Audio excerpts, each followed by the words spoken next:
بسم اللہ الرحمن الرحیم۔ السلام علیکم۔ یہ کاشانۂ بصیرت کا آڈیو بک سیکشن ہے۔ اس وقت آپ جو کتاب سننے کی سعادت حاصل کر رہے ہیں وہ ہے انسان کامل۔ اس کے لکھنے والے کا نام ہے استاد شہید مرتضیٰ مطہری۔ اس کا 16واں پارٹ ملاحظہ فرمائیے۔ کامل انسان اور مختلف نظریات۔ اس کے 3 حصے ہیں جو کہ پہلے 2 حصے بیان کر چکے ہیں۔ اس کا تیسرا حصہ ملاحظہ فرمائیے۔ کامل انسان اور مختلف نظریات کا تیسرا حصہ۔ جس نے دنیا میں سر اٹھایا اور دنیاوی زندگی کو ترجیح دی تھی، اس کا ٹھکانہ تو یقیناً دوزخ ہے، مگر جو شخص اپنے پروردگار کے ساتھ کھڑے ہونے سے ڈرتا اور اپنے جی کو خواہشوں سے روکتا رہا تو اس کا ٹھکانہ یقیناً بہشت ہے۔ یہ تھی سورہ نازعات کی آیت نمبر 37 تا 41، یعنی 37 سے 41 تک۔ مکتب عرفان میں کامل انسان کے بارے میں ایک اہم مسئلہ انسان کا اپنے نفس کے ساتھ رابطہ ہے، اور اس کے ساتھ ہی ساتھ یہ ایک اسلامی مسئلہ بھی ہے۔ یعنی ہم دیکھتے ہیں کہ خود خواہی، خود پرستی اور ہوائے نفس کا مقابلہ کرنے کی بات اہل تصوف کی زبان پر بھی ہے، اور اسلام کی تعلیمات عالیہ میں بھی موجود ہے، بلکہ یہاں اور وہاں کی یہ تعبیر بھی کسی حد تک نادرست ہے، کیونکہ مسلم عرفا نے ان مسائل میں اسلام ہی سے رہنمائی حاصل کی ہے اور ان کی سبھی تعبیرات اسلامی ہیں۔ ہم یہاں اس معاملے کے بارے میں ایک وضاحت کرنا چاہتے ہیں۔ خودی، جسے عربی میں نفس کہا جاتا ہے، یہاں تک کہ نفس کو انسان کے لیے ایک اندرونی دشمن قرار دیا جاتا ہے۔ سعدی کہتے ہیں، تو با دشمن نفس ہم خانہی، چی دربند پیکار بیگانہی۔ تو اپنے نفس کے ساتھ رہتا ہے جو تیرا دشمن ہے، پھر دوسروں سے جھگڑے کرنے میں کیوں لگا ہوا ہے؟ یعنی تمہارے دشمنوں میں سب سے زیادہ خطرناک خود تمہارا نفس ہے، الحدیث، جو تمہارے 2 پہلوؤں کے درمیان رہتا ہے۔ سعدی گلستان میں کہتے ہیں، ایک عارف سے پوچھا گیا، رسول اکرم صلی اللہ علیہ وآلہ وسلم نے یہ حدیث کس لیے ارشاد فرمائی؟ یعنی خود تمہارا نفس تمہارے دشمنوں میں سب سے بڑا اور خطرناک دشمن ہے۔ اس نے جواب دیا، حضور اکرم صلی اللہ علیہ وآلہ وسلم نے یہ اس لیے فرمایا کہ اگر تم اپنے کسی دشمن سے نیکی کرو اور جو مانگے اسے دے دو تو وہ تمہارا دوست بن جاتا ہے، سوائے نفس کے کہ تم اس کی جتنی مدارات کرو وہ اتنا ہی زیادہ تمہارا دشمن بن جاتا ہے۔ پس عرفا نے نفس پر ایک دشمن کے طور پر نگاہ ڈالی ہے۔ یہ نفس وہی چیز ہے جسے ہم خودی، نفس پرستی، خود پرستی کہتے ہیں۔ اب ہم دیکھتے ہیں کہ یہ خود خواہی کہ جسے برا اور ناپسندیدہ کہا جاتا ہے وہ کیا چیز ہے۔ خود خواہی کا ایک درجہ اور ایک قسم یہ ہے کہ انسان اپنے محور پر گھومتا رہے۔ اس کا مطلب یہ ہے کہ وہ صرف اپنے لیے کام کرتا ہے اور اس کے سارے کام اور کوششیں اپنے لیے ہوتی ہیں، اور وہ خود اپنا محور ہوتا ہے۔ صبح سے جب وہ اٹھتا ہے اور کام کاج کرتا ہے تو رات تک اس کی تمام کوششیں اس کی اپنی زندگی کے لیے ہوتی ہیں۔ وہ اپنے پیٹ کی خاطر سیر ہو کر کھاتا ہے اور اپنے بدن کی خاطر کپڑے پہنتا ہے اور مکان بنانے کی کوشش کرتا ہے کہ اس میں رہ سکے۔ اگر انسان اپنے لیے اس حد تک سرگرم عمل ہو تو کیا یہ اخلاق کے خلاف اور ایک اخلاقی گناہ ہے؟ نہیں، یہ اخلاق کی ضد بھی نہیں ہے اور کوئی بیماری بھی نہیں ہے۔ قرآن انسان کے لیے 3 مقامات کا قائل ہے، ایک حیوان سے بالاتر، دوسرا حیوان کے ساتھ ہم درجہ، اور تیسرا حیوان سے کم تر، یعنی حیوانیت کا مقام ہے۔ حیوانیت کی کیفیت میں وہ حیوان کے ساتھ ہم درجہ ہو جاتا ہے۔ کبھی وہ اپنے اندر کچھ صفات پیدا کر لیتا ہے تو حیوان سے بلند اور فرشتے سے بالاتر ہو جاتا ہے۔ منفی صفات پیدا کر لیتا ہے تو صفر سے نیچے گر کر حیوان سے بھی پستر ہو جاتا ہے۔ انسان کی اس بلندی اور پستی کے نتیجے میں اس کا کردار بھی 3 قسم کا ہوتا ہے۔ حامل اخلاق، یعنی حیوان کی حد سے بالاتر، ضد اخلاق یعنی حیوان کے درجے سے پستر۔ نمبر 3، نہ حامل اخلاق اور نہ ضد اخلاق۔ اگر آپ کو دنیا میں ایک ایسا انسان مل جائے کہ جو کبوتر یا بھیڑ کی خصلت رکھتا ہو، یعنی وہ انسان کہ جس کو فقط اپنی فکر رہتی ہو، تو وہ حیوان کی حد میں ہے۔ اس میں اخلاق نہیں ہے، لیکن اس کا طریقہ ضد اخلاق بھی نہیں ہے۔ لیکن ایک وقت آتا ہے جب وہ انسان بس اپنی زندگی کی فکر میں ہوتا ہے اور اپنے پیٹ کو سیر کرنا چاہتا ہے، بلکہ کئی قسم کی نفسیاتی بیماریوں میں مبتلا ہو جاتا ہے۔ اس صورت میں در حقیقت اس کا وہ انسانی مقام آتا ہے جب وہ اپنی حیوانیت کی خدمت کرتا ہے۔ اس کے بعد آپ دیکھتے ہیں کہ اس کی حیوانیت کا نتیجہ خودکشی کی شکل میں نکلتا ہے۔ اگر ایک کبوتر دانہ دنکا جمع کرتا ہے تو اس لیے کہ وہ سیر ہو جائے، اور یہ ایک عادی فعل ہے۔ ایک گھوڑا اس لیے چڑھتا ہے کہ وہ سیر ہو جائے، اور یہ بھی ایک عادی فعل ہے۔ اگر ایک انسان بھی اس حد میں رہنا چاہے تو یہ اس کا ایک عادی فعل ہے، یعنی وہ بھی ایک حیوان ہے۔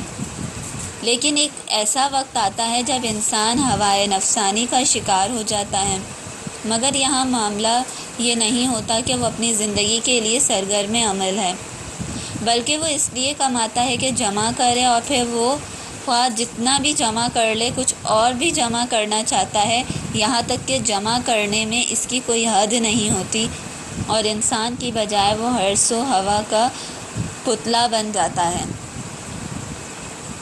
حرص و ہوس کا پتلا بن جاتا ہے۔ پھر جب وہ چاہتا ہے کہ اس میں سے کسی کو کچھ دے یا احسان کرے تو وہ بخل کا شکار ہو جاتا ہے۔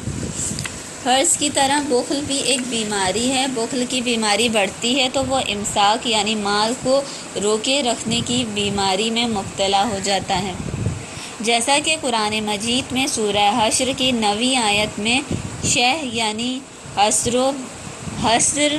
حسر و بخل کا ذکر آیا ہے، اور رسول اکرم کی تعبیر کے مطابق ایسا شخص شح متاع میں مبتلا ہوتا ہے، یعنی اس کی ایک نفسیاتی کیفیت ہوتی ہے جو اس پر حاکم ہوتی ہے۔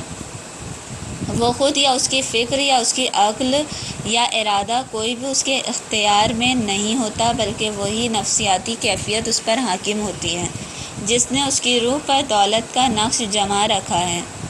اس نفسیاتی کیفیت کے علاوہ اس کے عمل میں کسی قاعدے قانون اور عقل و منطق کا کوئی عمل دخل نہیں ہوتا، کیونکہ اگر اس کی عقل اور فکر اپنا کام کرے تو وہ سمجھ جائے کہ یہ خرچ کرنے کا مقام ہے، یعنی جان لے کہ اس کی بھلائی، اس کی مصلحت، اس کی منفعت، اس کی خوشی اور اس کی خوشبختی خرچ کرنے میں ہے۔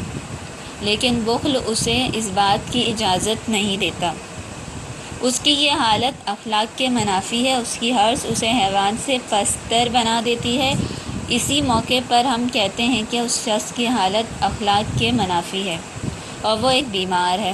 بات فقط اتنی نہیں ہے کہ انسان کا نفس حرص اور بخل وغیرہ سے دوچار ہو جاتا ہے، بلکہ کبھی یہ اپنی اصلیت میں بہت سی پیچیدہ بیماریوں میں مبتلا ہو جاتا ہے، جو بدنی بیماریوں سے زیادہ پرخطر اور زیادہ مشکل ہو جاتی ہیں، یعنی ایسی باتیں جو بنیادی طور پر عقل اور منطق سے سازگار نہیں اور فقط اس بیماری سے مطابقت رکھتی ہیں۔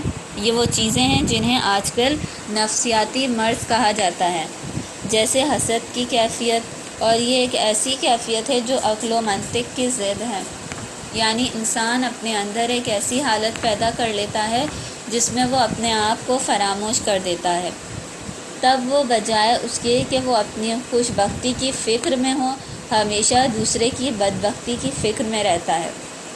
چنانچہ اس کی یہ آرزو یہ نہیں ہوتی کہ وہ خود خوش بخت ہو، اور اگر ہوتی ہے تو پھر اس سے 10 گنا یہ آرزو بھی ہوتی ہے کہ کوئی دوسرا بدبخت ہو جائے۔ اب بتائیں کہ یہ چیز کس منطق سے مطابقت رکھتی ہے، جبکہ یہ سوچ کسی حیوان میں بھی نہیں ہوتی کہ وہ کسی دوسرے حیوان کی بدبختی کی آرزو رکھتا ہو۔ ایک حیوان کو فقط اپنے پیٹ کی فکر ہوتی ہے اور بس، لیکن وہ انسان کے جس میں کسی دوسرے انسان کی بدبختی کی آرزو پیدا ہو جاتی ہے۔ اسی طرح انسان میں تکبر کی کیفیت اور ایسے ہی دوسرے نفسیاتی امراض پیدا ہو جاتے ہیں۔ یہ امراض اس کے نفس کے باطن میں یوں چھپے ہوتے ہیں کہ وہ خود بھی ان سے بے خبر ہوتا ہے۔ یہ وہ مشکلات ہیں جو خود انسان کا نفس ہی اس کے لیے پیدا کرتا ہے، اور کبھی کبھی یہی نفس انسان کو دھوکے میں ڈال دیتا ہے۔ گویا کہ خود انسان ہی اپنے آپ کو دھوکا دیتا ہے۔ پھر یہ کیا معاملہ ہے کہ انسان خود اپنے اندر سے دھوکا کھاتا ہے۔ قرآن اس کی تعبیر یہ کرتا ہے۔ یعقوب نے کہا، بلکہ یہ بات تم نے اپنے دل سے گڑھ لی، خیر صبر و شکر، مجھے تو خدا سے امید ہے کہ میرے سب بیٹوں کو میرے پاس پہنچائے گا۔ یہ تھی سورہ یوسف کی آیت نمبر 83 یعنی 83۔ تسویل یعنی غلط کو ٹھیک کہنا ایک بے حد دقیق نفسیاتی تعبیر ہے جو قرآن میں آئی ہے، یعنی ہر شخص کسی نہ کسی وقت اپنے اندر سے دھوکا کھاتا ہے۔ جب انسان کا نفس کسی چیز کو چاہتا ہے تو اسے انسان کے سامنے اس طرح جلوہ گر کرتا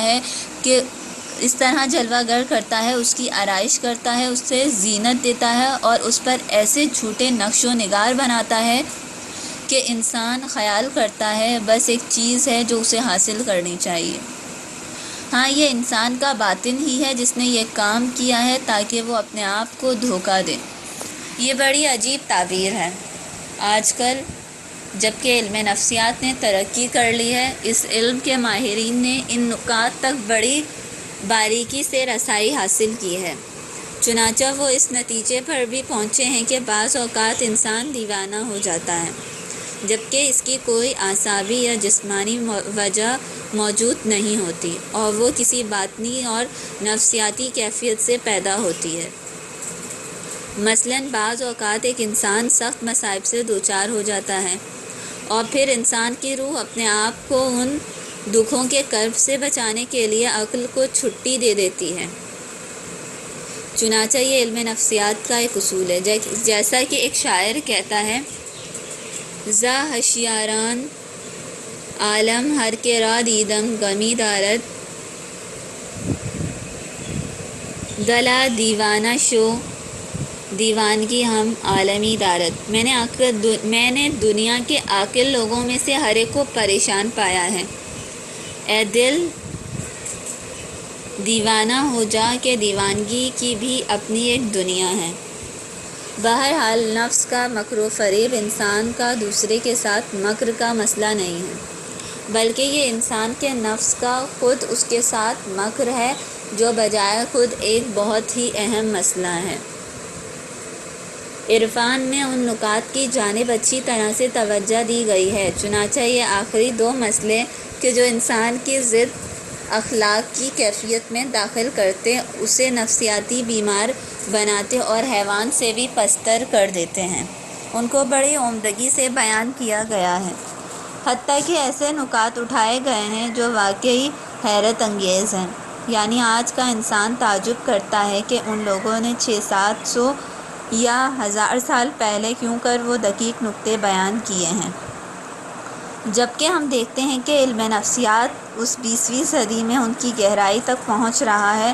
تاہم یہ بات ہم فخر اور یقین کے ساتھ کہہ سکتے ہیں کہ ان مسائل میں عرفا کا ماخذ قرآن ہے اور انہوں نے قرآن ہی سے رہنمائی حاصل کی ہے۔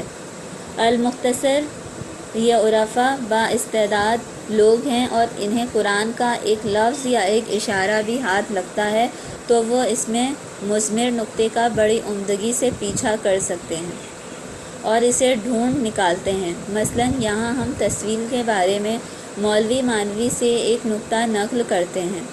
آج کل یہ بات مسلم ہے کہ بعض اوقات انسان کے باطنی شعور میں بعض چیزیں یا یوں کہیے کہ بعض شرارتیں بیٹھ جاتی ہیں، چونکہ وہ ظاہر نہیں ہوتی، اس لیے انسان کو خود بھی ان کے وجود کا پتہ نہیں چلتا۔ پھر اگر خاص حالات میں کچھ محرکات پیدا ہو جائیں تو اچانک وہ دیکھتا ہے کہ یہ چیزیں اس کی روح کی گہرائی سے ابھر رہی ہیں۔ اس صورتحال پر انسان کو تعجب کرتا ہے اور اسے یقین نہیں آتا کہ اس کی روح میں ایسی چیزیں بھی موجود تھیں۔ بعض اوقات انسان اپنے آپ پر نگاہ ڈالتا ہے اور دیکھتا ہے کہ اور دیکھتا ہے تو اسے یقین آ جاتا ہے کہ اس کے دل میں کوئی کدورت نہیں ہے، وہ کسی کے ساتھ کوئی کینہ نہیں رکھتا، کسی سے حسد نہیں کرتا، تکبر نہیں کرتا، اور وہ خود بین نہیں ہے، لیکن کسی وقت ایسے حالات پیدا ہو جاتے ہیں کہ وہ اچانک دیکھتا ہے کہ کہیں ایک تکبر، غرور، حسد اور کینے اس کی روح کے اندر سے باہر آ رہے ہیں، جن کی بنیاد کا بھی پتہ نہیں چلتا۔ پھر جیسا کہ کہا گیا ہے، نفس ازدر ہست او کی مردہ است، از غم بی آلتی افسردہ است۔ نفس ایک اژدہا ہے، وہ کہاں مرا ہے، بلکہ وہ تو موقع نہ ملنے سے پریشان ہو کر گرا ہوا ہے۔ مولوی مانوی کہتے ہیں، انسان کا نفس سانپ کی مثال رکھتا ہے جو سردیوں میں ٹھٹھر جاتا ہے، اور اگر انسان ان پر ہاتھ پھیرتا رہے تو بھی وہ حرکت نہیں کرتا، حتیٰ کہ بچے بھی ایک کھلونے کی طرح اس سے کھیلتے رہتے ہیں، لیکن وہ ان کو کچھ ضرور نہیں پہنچاتا۔ تب انسان یہ سمجھتا ہے کہ سانپ بالکل رام ہو گیا ہے، لیکن جو ہی اس پر موسم گرما کی دھوپ پڑتی ہے اس کی حالت بدل جاتی ہے۔ چنانچہ مولوی مانوی نے یہ بات ایک مفصل داستان میں بیان کی ہے۔ مولوی مانوی نے ایک اور مقام پر یہ بات اس انداز میں کہی ہے کہ تحلیل نفس کے ماہرین حیرت زدہ رہ جاتے ہیں۔ وہ انسان کی پوشیدہ اور سوئی ہوئی خواہشات کے بارے میں کہتے ہیں، میل ہاں ہمچوں سوگان خفتہ اند، اندر ایشاں خیر و شر با نہفتے اند، چونکہ قدرت نیست خفتند ای ردہ، ہمچو ہیزم پارہا وطن زدہ۔ نفسانی خواہشیں سوئے ہوئے کتوں کی طرح ہیں کہ ان کی اچھائی برائی چھپی رہتی ہے۔ چونکہ ان کو پورا کرنے کی قوت نہیں ہوتی، اس لیے وہ جلانے کی ٹوٹی پھوٹی لکڑیوں کی طرح اوپر نیچے پڑی رہتی ہیں۔ آپ نے دیکھا ہوگا کہ بعض اوقات 5-10 کتے ایک جگہ سو رہے ہوتے ہیں، وہ اپنے سر پنجوں پر رکھے، آنکھیں بند کیے یوں آرام سے سو رہے ہوتے ہیں کہ انسان سمجھتا ہے یہ بھیڑیا یا بھیڑ کا بچہ ہے جو یوں گہری نیند سو رہا ہے۔ تاکہ مرداری در آید درمیان، نفخ سور ہرس کوبت بر سگان، چو در اون کوچے خری مردار شد، صد سگ خفتے بدان بیدار شد۔ جب سوئے ہوئے کتوں کے کہیں قریب مردار آ جائے تو ان کی ہرس چیخ کر جاگ اٹھتی ہے۔ چنانچہ کسی گلی میں کسی گدھے کا مردار پھینکا جاتا ہے تو اس کے لیے سینکڑوں کتے جاگ کر آ جاتے ہیں۔ یعنی اگر اسی اثنا میں ایک جانور کا مردار سامنے آ جائے تو آپ دیکھیں گے کہ کتے کتنا غل مچاتے ہیں اور اچھلتے کودتے ہیں، ان کی آنکھیں باہر نکل پڑتی ہیں، ان کے حلق سے خور خور کی آوازیں نکلتی ہیں اور ان کے بدن سے تمام بال کھڑے ہو جاتے ہیں، جیسا کہ مولوی مانوی بیان کرتے ہیں۔ ہرس ہائے رفتہ اندر کتم غیب، تاختن آورد و سر ہرزد زجیب، مو بموی ہر سگی دندان شدہ، وزیر ای ہیلا دم جنبان شدہ۔ جو خواہشیں کہیں دبی پڑی ہوتی ہیں، وقت آنے پر ان میں حرکت پیدا ہو جاتی ہے اور وہ تیزی سے ابھر آتی ہیں۔ تب ہر کتے کا ایک ایک بال نوکیلا دانت بن جاتا ہے اور وہ دم ہلا کر مردار کی طرف بڑھتا ہے۔ پھر کہتے ہیں، صد چینین اندریں تن خفتہ اند، چوں شکاری نیز شان بنہفتہ اند۔ اسی طرح انسان کے بدن کے اندر سینکڑوں خواہشیں دبی پڑی ہیں، اور چونکہ شکار نظر میں نہیں ہیں اس لیے وہ کتوں کی مانند سوئی ہوئی ہیں۔ یہ کتنی بڑی حقیقت ہے یہاں تک تمام مطالب درست اور بڑے دقیق ہیں، نیز قرآن اور حدیث کے شواہد بھی اس امر کی تائید کرتے ہیں کہ اس نفس کے خلاف جنگ اور جہاد کرنا چاہیے۔ قرآن مجید بھی فرماتا ہے کہ نفس امارہ کے خلاف جنگ کرنی چاہیے۔ جس نے دنیا میں سر اٹھایا اور دنیاوی زندگی کو ترجیح دی تھی، اس کا ٹھکانہ تو یقیناً دوزخ ہے، مگر جو شخص اپنے پروردگار کے سامنے کھڑے ہونے سے ڈرتا اور اپنے جی کو خواہشوں سے روکتا رہا تو اس کا ٹھکانہ یقیناً بہشت ہے۔ ایک اور آیت میں ہے، بھلا تم نے اس شخص کو بھی دیکھا کہ جس نے اپنی نفسانی خواہش کو اپنا معبود بنا رکھا ہے۔ یہ تھی سورہ جاثیہ کی آیت نمبر 23۔ ایک اور مقام پر قرآن مجید حضرت یوسف کی زبانی بیان کرتا ہے، اور یوں تو میں بھی اپنے نفس کو بیلوس نہیں کہتا ہوں، کیونکہ نفس برابر برائی کے لیے اکساتا ہے۔ یہ تھی سورہ یوسف کی آیت نمبر 53۔ حضرت یوسف علیہ السلام اپنے آپ سے مطمئن ہیں جب یہ کہتے ہیں نفس برابر برائی کے لیے اکساتا ہے۔ وہ یہ کہنا چاہتے ہیں کہ انسان کے نفس کا نظام اتنا پیچیدہ ہے کہ ممکن ہے کسی وقت مجھ سے کوئی بات سرزد ہو جائے، کیونکہ کوئی چیز ایسی بھی ہو سکتی ہے جس کو انسان سمجھ نہ پائے، لہٰذا میں کبھی بھی اپنے نفس پر اعتماد نہیں کرتا تاکہ وہ کہیں شرارت نہ کرنے لگے۔ جہاد نفس اسلام کا خاص موضوع ہے۔ جب کچھ صحابہ ایک غزوے سے واپس آئے اور رسول اکرم کی خدمت میں حاضر ہوئے تو آپ نے ان پر نگاہ ڈالی اور فرمایا، آفرین ہیں ان لوگوں پر جو چھوٹی جنگ سے واپس آئے ہیں اور ایک بڑی جنگ ابھی ان کے ذمے ہے۔ صحابہ نے عرض کیا، یا رسول اللہ، بڑی جنگ کیا ہے؟ حضرت نے فرمایا، وہ اپنے نفس کے خلاف جنگ ہے۔ لیکن جہاد نفس یعنی خود خواہی سے جنگ اور خود کو پچھاڑنے کے مرحلے میں ہم عرفان و تصوف کے بزرگوں کے اقوال میں بعض اوقات ایسے مقام پر پہنچتے ہیں جس کی اسلام تائید نہیں کرتا۔ ایسا ہی ایک مرحلہ سخت ترین ریاضتیں ہیں، اور اسلام جب یہاں پہنچتا ہے تو قدم روک لیتا ہے۔ تب اسلام کہتا ہے تمہارے بدن کا بھی تم پر حق ہے۔ رسول اکرم کے کچھ صحابہ بھی ایسے ہی سخت ریاضتیں کرنا چاہتے تھے، تاہم حضرت نے ان کے اس ارادے کی شدت سے مخالفت فرمائی۔ لیکن اس کے باوجود ہم دیکھتے ہیں کہ کچھ لوگ ایسی سخت ریاضتیں کرتے ہیں جن کی اسلام تائید نہیں کرتا۔ ریاضت اور نفس کے ساتھ جہاد کے مسئلے کی دو قسمیں ہیں۔ پہلا ہے، ریاضت کی شکل یہ ہے کہ وہ لوگ اپنے بدن پر سختی کرتے ہیں، بہت ہی کم غذا کھاتے ہیں اور بہت ہی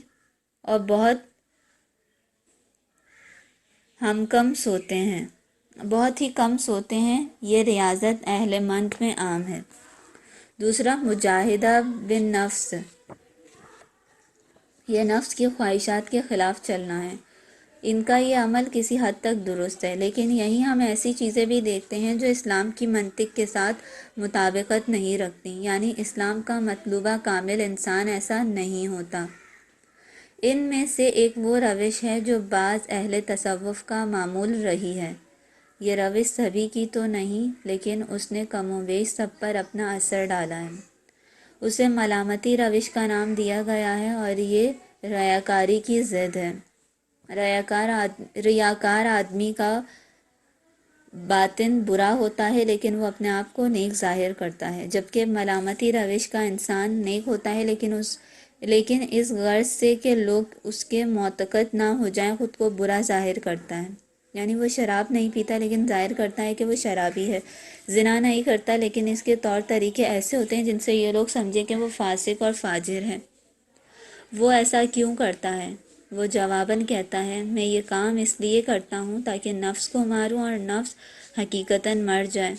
ہاں، نفس کے ساتھ جنگ کرنا واقعی ایک شدید اور مشکل کام ہے۔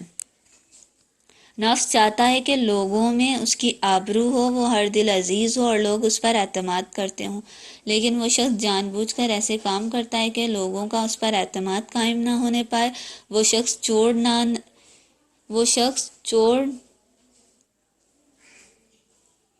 نہیں لیکن دکھاوے کا چور بن جاتا ہے۔ اور لوگوں کا مال ایک جگہ لے جا کر چھپا دیتا ہے تاکہ لوگ آئیں اسے ڈنڈے ماریں، لیکن اگر انہیں پتہ نہیں چلتا تو وہ ان کا مال دوبارہ اس کی اصلی جگہ پر رکھ دیتا ہے۔ وہ شراب کی بوتل اپنے ساتھ اٹھائے پھرتا ہے حالانکہ شراب خوار نہیں۔ کیا یہ چیز اسلام کی منطق سے موافقت رکھتی ہے؟ نہیں، بلکہ اسلام یہ کہتا ہے بندہ مومن کا ظاہر اس کے اپنے اختیار میں نہیں ہے۔ وہ یہ حق نہیں رکھتا کہ کوئی ایسا کام کرے جس سے لوگوں کے درمیان اس کے شرف و احترام اور عزت و آبرو پر حرف آئے۔ اسلام یہ بھی کہتا ہے جب تم نیک نہیں ہو تو ریاکاری نہ کرو، اور نیکی کا دکھاوا نہ کرو لیکن برائی کا بھی جھوٹا دکھاوا نہ کرو۔ یہ دونوں جھوٹ ہیں اور جھوٹ کا ایک برا عمل ہے۔ عرفانی ادبیات میں بلند اور مقدس مطالب کو فسق و فجور کے الفاظ میں نیز معشوق، شراب اور بانسری کی زبان سے بیان کیا گیا ہے، تو اس کی ایک خاص وجہ یہ ہے کہ عرفا و صوفیہ اس چیز کا دکھاوا کرنا چاہتے تھے جو ان کے اندر موجود نہ تھی۔ حافظ کے ہاں یہ بات کچھ زیادہ دیکھنے میں آتی ہے، حالانکہ بعض اوقات وہ خود کہتے ہیں کہ میں ریاکار نہیں اور ملامتی بھی نہیں ہوں۔ دلا دلالت دلالت خیرت کنم براہ نجات، مکن بفسق مباحات و زہد ہم مفروش۔ اے دل، میں تجھے نجات کا راستہ بتاتا ہوں کہ برائی پر شیخی نہ کر اور اپنی نیکی کا ڈھنڈورا بھی نہ پیٹتا رہ۔ بہرحال ملامتی روش نفس کے خلاف ایک قسم کا صوفیانہ جہاد ہے جسے اسلام قبول نہیں کرتا۔ اگرچہ تمام صوفیوں کی یہ روش نہیں رہی اور خواجہ عبداللہ انصاری جیسے صوفیوں پر فقط شریعت کے آداب کا غلبہ رہا ہے، لیکن ایک گروہ کی یہی روش رہی ہے اور خراسان کے صوفیوں میں زیادہ تر ملامتی ہی گزرے ہیں۔ مکتب تصوف میں بعض اوقات نفس کے ساتھ جہاد کے سلسلے میں اپنے آپ کو پست اور ذلیل کر دیا جاتا ہے تاکہ نفس کو رام کر کے برائی پر ابھارنے سے باز رکھا جائے۔ اس طرح نفس یہاں تک بے ہمت ہو جاتا ہے کہ ایک ایسے موقع پر انسان کو اپنی حیثیت کا دفاع کرنا چاہیے، وہ ایسا نہیں کرتا۔ چنانچہ وہ چیز جسے ہم عزت مومن کا نام دیتے ہیں، تصوف کے بعض مکاتب میں اس کے کوئی معنی نہیں ہے۔ ان میں بہت سے ایسے سلسلے ہیں کہ جن میں سالک کے لیے اپنے استاد اور شیخ کی خدمت کا بجا لانا ضروری ہے، اور وہ استاد اسے بعض اوقات ایسے کام کرنے کا حکم دیتا ہے جو بہت ہی ذلیل اور پست ہوتے ہیں۔ مثلاً اس پر لازم ہے کہ ایک عرصے تک جانوروں کا گوبر جمع کرتا رہے یا خاکروب وغیرہ کا کام کرے۔ اس کا باور کرایا جاتا ہے کہ کام تمہارے نفس کو قابو میں لانے کے لیے ضروری ہے۔ بعض حالات میں یہ لوگ نفس کشی کی خاطر ایسے ذلیل کام کرنے پر کمر بستہ ہو جاتے ہیں جن کی اسلام اجازت نہیں دیتا۔ ابراہیم ادہم کے جو تصوف کے مشائخ میں سے ہیں، وہ ایک شہزادہ تھا، پھر قصر شاہی سے بھاگ نکلا اور خلوت سلوک اور نفس کشی کی حالت میں زندگی گزارنے لگا۔ ابن ابی الحدیث نقل کرتا ہے، ابراہیم ادہم نے کہا، میں اپنی ساری زندگی میں اتنا خوش کبھی نہیں ہوا جتنا ان 3 مواقع پر ہوا۔ ایک موقع پر بحالت بیماری ایک مسجد میں پڑا تھا اور اپنی جگہ سے اٹھ نہیں سکتا تھا۔ اتنے میں مسجد کا خادم آیا اور اس نے سب کو اٹھا دیا۔ میں چونکہ اٹھ نہیں سکتا تھا اس لیے اس نے میرے پاؤں پکڑے اور ایک لاش کی طرح باہر پھینک دیا۔ اس موقع پر میں بہت خوش ہوا کیونکہ میں نے دیکھا کہ میرا نفس جو وہاں بڑائی کا احساس کر رہا تھا، وہاں اس کو خوب رگیدہ اور ذلیل کیا گیا۔ دوسرا موقع وہ ہے جب کہ ہم لوگ ایک کشتی پر سوار تھے۔ کشتی میں ایک مسخرہ بھی تھا جو لوگوں کا دل بہلانے کے لیے نقلیں کر رہا تھا۔ لوگ کشتی میں بیٹھے تھے اور اس مسخرے نے انہیں ہنسی مذاق میں لگا رکھا تھا۔ پھر اس نے اچانک کہا، جی ہاں، فلاں جگہ ایک کافر تھا۔ میں وہاں گیا اور جاتے ہی اس کی داڑھی پکڑ لی اور اسے گھسیٹا۔ یہ کہہ کر اس نے مجلس پر نگاہ ڈالی۔ وہ کسی ایسے آدمی کی تلاش میں تھا جو تختہ مشق کا کام دے اور وہ اسے عملی مظاہرے کا وسیلہ بنائے۔ تب اس کو کشتی میں مجھ سے زیادہ گھٹیا آدمی کوئی نظر نہ آیا۔ اس نے آ کر میری داڑھی پکڑ لی اور مجھے گھسیٹا۔ اس پر کشتی میں موجود سب لوگ ہنسنے لگے اور میں بھی بہت خوش ہوا، کیونکہ اس طرح میرے نفس کی خوب پٹائی ہو گئی۔ نمبر 3، تیسرا موقع وہ ہے جب کہ میں گرمیوں کے موسم میں ایک جگہ بیٹھا تھا۔ میں نے دیکھا کہ میری پوستین میں اتنی زیادہ جوئیں تھیں کہ یہ پتہ نہیں چلتا تھا کہ اس میں جوئیں زیادہ ہیں یا پشم زیادہ ہے۔ یہ بھی ایک ایسا موقع تھا جب میں بہت خوش ہوا کہ میرے نفس کو اپنی ذلت نظر آ گئی۔ بلا شبہ یہ نفس کے خلاف جنگ اور جہاد ہے، لیکن یہ ایسا جہاد بالنفس ہے جس کی اسلام اجازت نہیں دیتا۔ کیوں؟ اس کی بنیادی وجہ یہ ہے کہ اسلام یہ نہیں چاہتا کہ انسان اپنے آپ کو یوں ذلیل کرے۔ وہ مسخرہ لوگوں کو ہنسانا چاہتا تھا۔ دراصل اس کا یہ فعل غلط تھا اور وہ ابراہیم ادھم کی توہین کرنا چاہتا تھا۔ پھر غلطی پر غلطی یہ ہوئی کہ ابراہیم لودھی نے اس کے آگے سر تسلیم خم کر دیا۔ اسلام کہتا ہے کہ مومن کا نفس معزز اور محترم ہے۔ اسلام کی منطق کے مطابق ابراہیم ادھم پر واجب تھا کہ وہ وہاں اس مسخرے کا مقابلہ کرتا، اس کو روکتا، اپنا دفاع کرتا اور اپنی عزت و حرمت کا تحفظ کرتا۔